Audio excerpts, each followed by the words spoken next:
हरि ओम तत्सत। हरि शरणम। तीसरा अध्याय, भक्ति के कष्ट की निवृत्ति।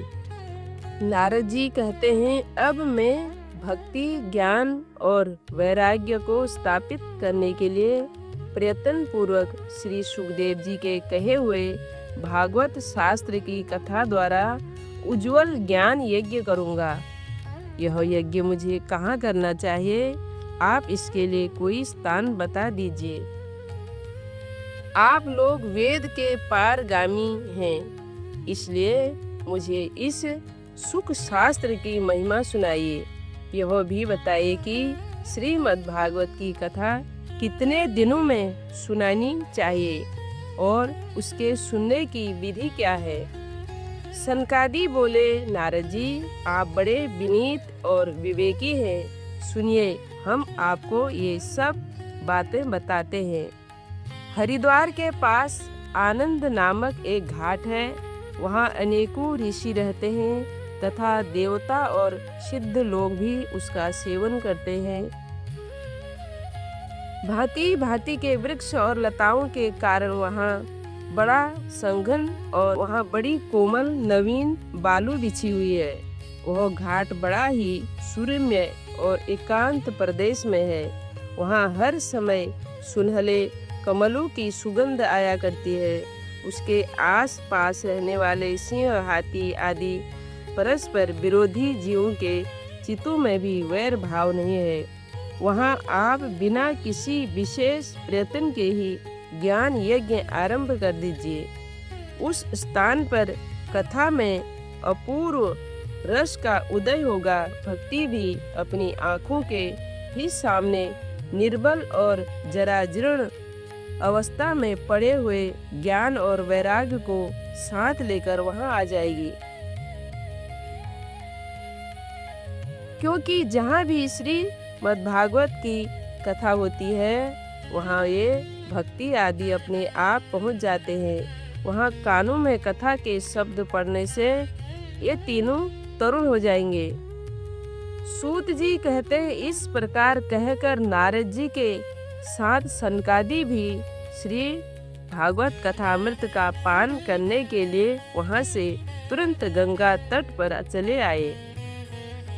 जिस समय वे तट पर पहुँचे, भूलोक, देवलोक और ब्रह्मलोक के सभी जगह इस कथा का हल्ला हो गया।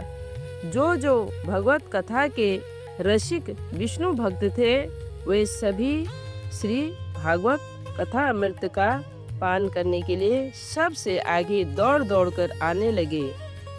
भृगु, वशिष्ठ, च्यवन, गौतम, मेधातिथि, देवल, देवराज, परशुराम, विश्वामित्र, शाकल, मार्कंडेय, दत्तात्रेय, पिपलाद, योगेश्वर, व्यास, पराशर, छायासुक, जाजली और जहनु आदि सभी प्रधान मुनिगण अपने अपने पुत्र, शिष्य और स्त्रियों समेत बड़े प्रेम से वहां आए। इनके सिवा वेद, वेदांत, उपनिषद, मंत्र, तंत्र, 17 पुराण और 6 शास्त्र की मुट्ठी मान होकर वहां उपस्थित हुए। गंगा आदि नदियां, पुष्कर आदि सरोवर, कुरुक्षेत्र आदि समस्त क्षेत्र, सारी शाखाएं, दंडक आदि वन, हिमालय आदि पर्वत तथा देव, गंधर्व और दानव आदि सभी कथा सुनने चले आए। जो लोग अपने गौरव के कारण नहीं आए, महर्षि भृगु उन्हें समझा बुझाकर ले आए। तब कथा सुनाने के लिए दीक्षित होकर श्री कृष्ण परायण सनकादि नारद जी के दिए हुए श्रेष्ठ आसन पर विराजमान हुए। उस समय सभी श्रोताओं ने उनकी वंदना की। श्रोताओं में वैष्णव, विरक्त, सन्यासी और ब्रह्मचारी लोग आगे बैठे और उन सब के आगे नारद जी विराजमान हुए। एक और ऋषिगण, एक और देवता, एक और वेद और उपनिषद तथा एक और तीर्थ बैठे और दूसरी और स्त्रियां बैठी। उस समय सब और जय जयकार, नमस्कार और शंखों की शब्द होने लगा और अबीर, गुलाल, खील एवं फूलों की खूब वर्षा होने लगी। कोई कोई देव श्रेष्ठ तो विमानों पर चढ़कर वहां बैठे हुए सब लोगों पर कल्प वृक्ष के पुष्पों की वर्षा करने लगे। सूत जी कहते हैं, इस प्रकार पूजा समाप्त होने पर जब सब लोग एकाग्रचित्त हो गए, तब सनकादि ऋषि महात्मा नारद को श्रीमद् भागवत का महात्म्य स्पष्ट करके सुनाने लगे। सनकादि ने कहा, अब हम आपको इस भागवत शास्त्र की महिमा सुनाते हैं। इसके श्रवण मात्र से मुक्ति हाथ लग जाती है। श्रीमद् भागवत की कथा का सदा सर्वदा सेवन आस्वादन करना चाहिए। इसके श्रवण मात्र से श्री हरि हृदय में आ विराजते हैं। इस ग्रंथ में 18,000 श्लोक और 12 स्कंद है तथा श्री सुखदेव और राजा परीक्षित का संवाद है। आप यह भागवत शास्त्र ध्यान देकर सुनिए। यह जीव तभी तक अज्ञानवश इस संसार चक्र में भटकता है, जब तक क्षण भर के लिए भी कानों में इस सुख शास्त्र की कथा नहीं पड़ती। बहुत से शास्त्र और पुराण सुनने से क्या लाभ है? इससे तो व्यर्थ का भ्रम बढ़ता है। मुक्ति देने के लिए तो एकमात्र भागवत शास्त्र ही गरज रहा है। जिस घर में नित्य प्रति श्रीमद् भागवत की कथा होती है, वह तीर्थ रूप हो जाता है, और जो लोग उसमें रहते हैं उनके सारे पाप नष्ट हो जाते हैं। हजारों अश्वमेध और सैकड़ों वाजपेयी यज्ञ इस सुख शास्त्र की कथा का 16वां अंश भी नहीं हो सकते। तपोधनो, जब तक लोग अच्छी तरह श्रीमद् भागवत का श्रवण नहीं करते, तभी तक उनके शरीर में पाप निवास करते हैं। फल की दृष्टि से इस सुख शास्त्र का कथा की समता गंगा, गया, काशी, पुष्कर या प्रयाग कोई तीर्थ भी नहीं कर सकता। यदि आपको परम गति की इच्छा है तो अपने मुख से ही श्रीमद् भागवत के आधे अथवा चौथाई श्लोक का भी नित्य नियम पूर्वक पाठ कीजिए। ओमकार, गायत्री, पुरुष सूक्त, तीनों वेद श्रीमद् भागवत। ओम नमो भगवते वासुदेवाय, यह 12 मंत्र 12 मूर्तियों वाले सूर्य भगवान, प्रयाग, संवत्सर रूप काल, ब्राह्मण, अग्निहोत्र, गौ, द्वादशी तिथि, तुलसी, वसंत ऋतु और भगवान पुरुषोत्तम, इन सब में बुद्धिमान लोग वस्तुतः कोई अंतर नहीं मानते। जो पुरुष अहनिश अर्थ सहित श्रीमद् भागवत शास्त्र का पाठ करता है, उसके करोड़ों जन्मों का पाप नष्ट हो जाता है। इसमें तनिक भी संदेह नहीं है। जो पुरुष नित्य प्रति भागवत का आधा या चौथाई श्लोक भी पढ़ता है, उसे राजसु और अश्वमेध यज्ञों का फल मिलता है। नित्य भागवत का पाठ करना, भगवान का चिंतन करना, तुलसी को सींचना और गौ की सेवा करना, ये चारों समान हैं। जो पुरुष अंत समय में श्रीमद् भागवत का वाक्य सुन लेता है, उस पर प्रसन्न होकर भगवान उसे वैकुंठ धाम देते हैं। जो पुरुष इसे सोने के सिंहासन पर रखकर विष्णु भक्तों को दान करता है, वो अवश्य ही भगवान का सायुज्य प्राप्त करता है। जिस दुष्ट ने अपनी सारी आयु में चित्त को एकाग्र करके श्रीमद् भागवत कथा अमृत का थोड़ा सा भी रसास्वादन नहीं किया, उसने तो अपना सारा जन्म चंडाल और गधे के समान व्यर्थ ही गवा दिया है। वह तो अपनी माता को प्रसव पीड़ा पहुंचाने के लिए ही उत्पन्न हुआ। जिसने इस सुख शास्त्र के थोड़े से भी वचन नहीं सुने, वह पापात्मा तो जीता हुआ भी मुर्दे के समान है। पृथ्वी के भार स्वरूप उस पशु तुल्य मनुष्य को धिक्कार है। यो स्वर्ग लोक में देवताओं में प्रधान इंद्रादि कहा करते हैं।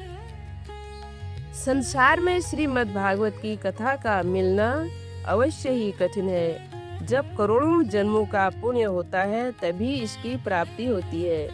नारद जी, आप बड़े ही बुद्धिमान और योग निधि है।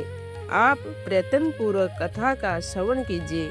इसे सुनने के लिए दिनों का कोई नियम नहीं है। इसे तो सर्वदा ही सुनना अच्छा है।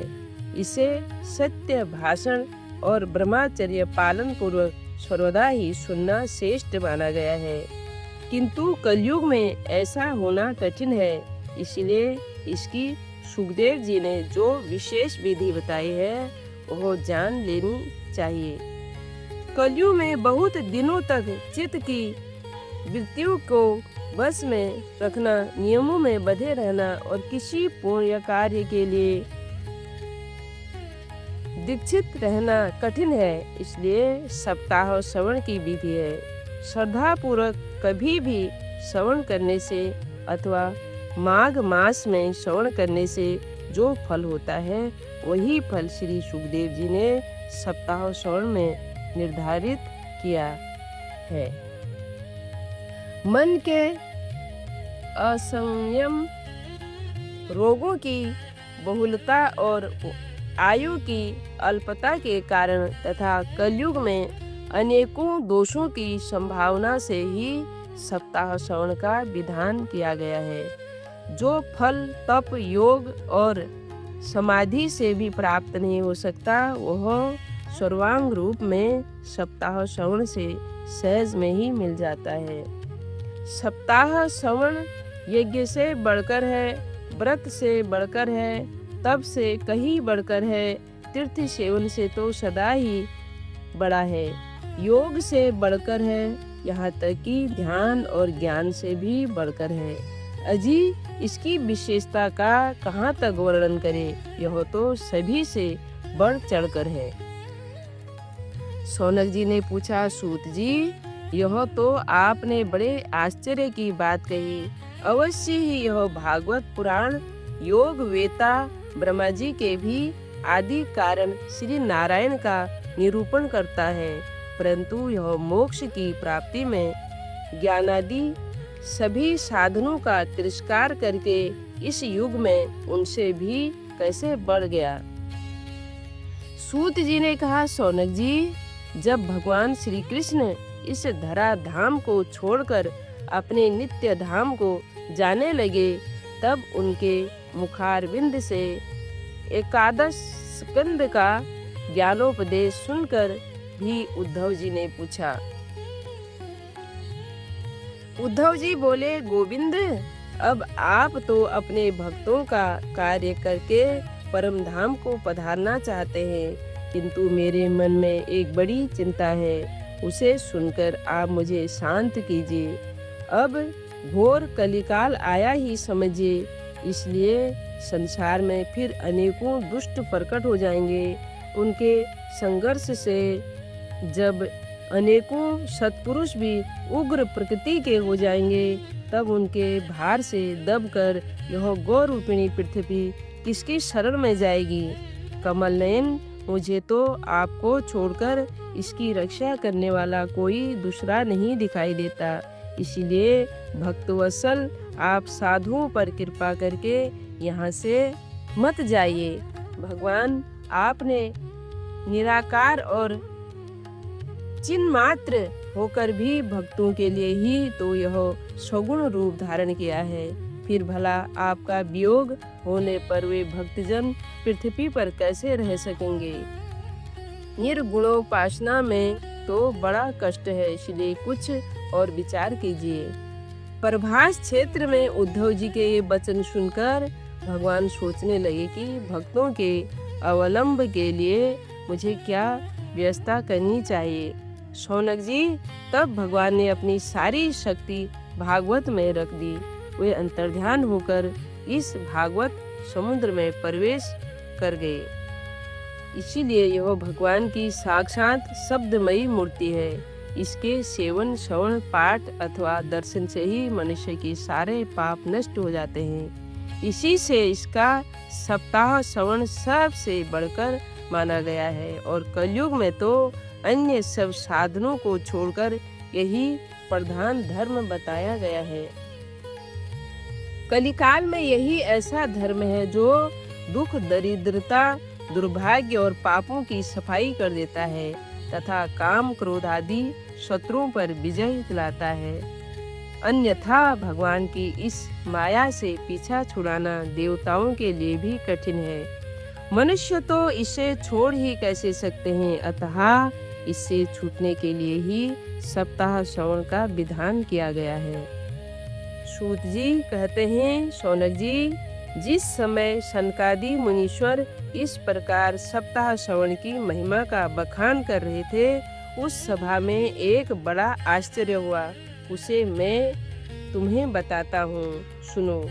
वहाँ तरुणावस्था को प्राप्त हुए अपने दोनों पुत्रों को साथ लिए विशुद्ध प्रेम रूपा भक्ति बार बार श्री कृष्ण गोविंद हरे मुरारे, हे नाथ नारायण वासुदेवा आदि भगवान नामों का उच्चारण करती हुई अकस्मात प्रकट हो गई। सभी सदस्यों ने देखा कि परम सुंदरी भक्ति रानी भागवत के अर्थों का आभूषण पहने वहां पधारी। मुनियों की उस सभा में सभी यह तर्क वितर्क करने लगे कि ये यहाँ कैसे आई, कैसे प्रविष्ट हुई। तब सनकादि ने कहा, ए भक्ति देवी अभी अभी कथा के अर्थ से निकली है। उनके ये वचन सुनकर भक्ति ने अपने पुत्रों समेत अत्यंत विनम्र होकर संत कुमारों से कहा। भक्ति बोली, मैं कलयुग में नष्ट प्रिया हो गई थी। आपने कथा मृत से सींच कर मुझे फिर पुष्ट कर दिया। अब आप यह बताए कि मैं कहाँ रहूं। यह सुनकर सनकादि ने उससे कहा, तुम भक्तों को भगवान का स्वरूप प्रदान करने वाली, अनन्य प्रेम का संपादन करने वाली और संसार रोग को निर्मूल करने वाली हो। अतः तुम धैर्य धारण करके नित्य निरंतर विष्णु भक्तों के हृदयों में ही निवास करो। ये कलयुग के दोष भले ही सारे संसार पर अपना प्रभाव डाले, किंतु वहाँ तुम पर इनकी दृष्टि भी नहीं पड़ सकेगी।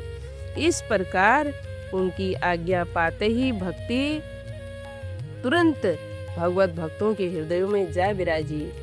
जिनके हृदयों में एकमात्र श्री हरि की भक्ति निवास करती है, वे त्रिलोकी में अत्यंत निर्धन होने पर भी परम धन्य हैं, क्योंकि इस भक्ति की डोरी से बंधकर तो साक्षात भगवान भी अपना परम धाम छोड़कर उनके हृदयों में आकर बस जाते हैं। भूलोक में यह भागवत साक्षात पर ब्रह्मा का विग्रह है। हम इसकी महिमा कहाँ तक वर्णन करें। इसका आश्रय लेकर इसे सुनाने से तो सुनने और सुनाने वाले दोनों को ही भगवान श्री कृष्ण की समता प्राप्त हो जाती है। अतः इसे छोड़कर अन्य धर्मों से क्या प्रयोजन है।